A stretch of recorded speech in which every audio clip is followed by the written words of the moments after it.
We're expanding our vegetable gardens at Hawthorne Gardens, and everybody asks how I did it. So now I'm making a YouTube showing you how I'm making my raised garden beds. We sell raised garden beds, but I buy 2x8s, 12 foot long, and I cut them in half to 6 foot long, and that makes my two sides. And I take one 12 foot 2x8 and I cut it in 3 foot lengths, and that gives me the ends. Get yourself some really nice big screws so they hold this together, and we pre-drilled this board.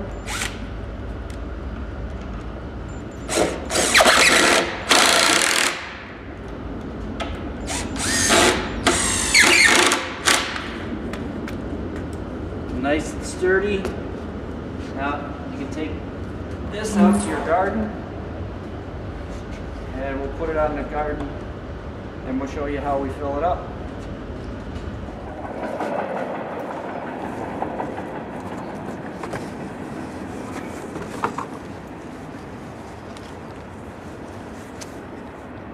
So if you're just starting your garden and you set this frame on your grass, you can spray the grass inside of the frame, and 10 days later, after the glyphosate kills all the way to the roots of the grass, then you can add your soil and your compost and mix it in with the dirt that's on top of and your grass will all be dead. If you're looking to get it done this weekend and get some stuff planted in it, you don't have to do this. What you can do is take a bunch of newspaper and cover the grass, or just some cardboard, one layer of cardboard, and this will kill the grass and keep the grass from growing up through your nice soil that you're going to put in.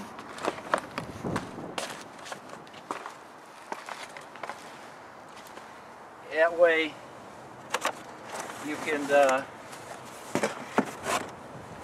get your garden started today,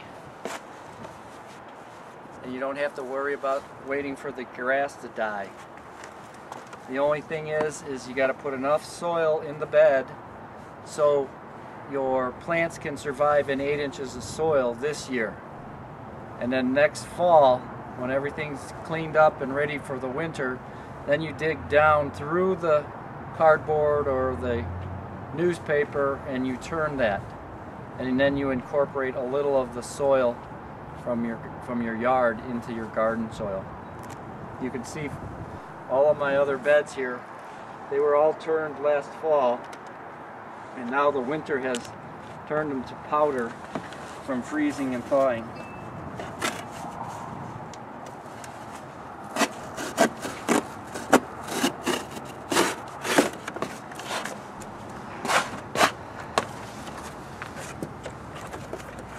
And this will keep the grass from growing up through your nice new potting soil. Okay, now the most important part of a raised garden, the soil. If you skimp on the soil, you might as well go to the store and buy all your vegetables, because you're not going to be successful. So when I first start the garden bed like this with the paper on the bottom, I add 10 bags of nice bag topsoil. I'm not incorporating any soil from the ground. So there's 10 bags of nice soil. I usually put a little more sand in, but this soil has a little bit of sand in it. But then I'm going to put a 50-pound bag of torpedo sand. It's a coarse sand, not clay sand.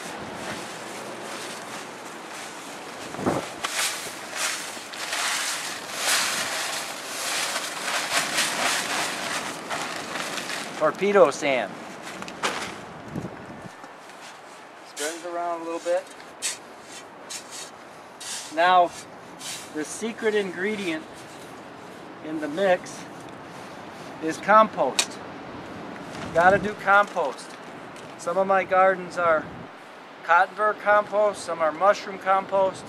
I'm gonna do, this one is a new compost that I don't have yet.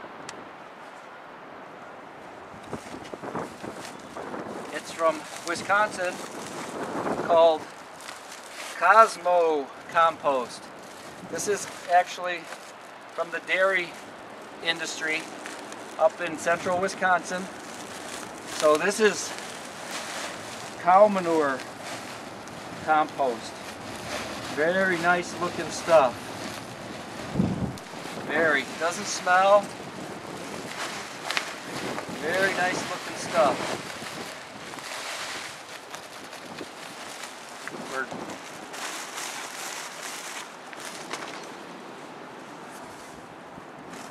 Two 1.5 cubic foot bags.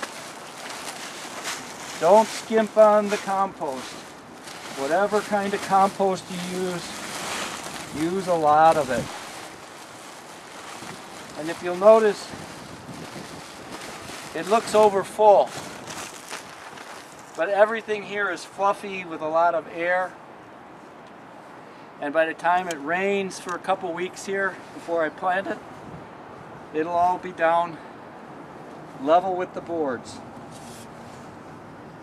And then mix it. Give it a soft mix for now.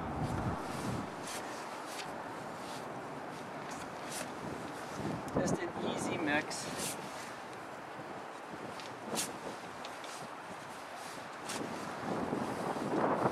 I'm just hitting down to that paper. I'm not digging through the paper.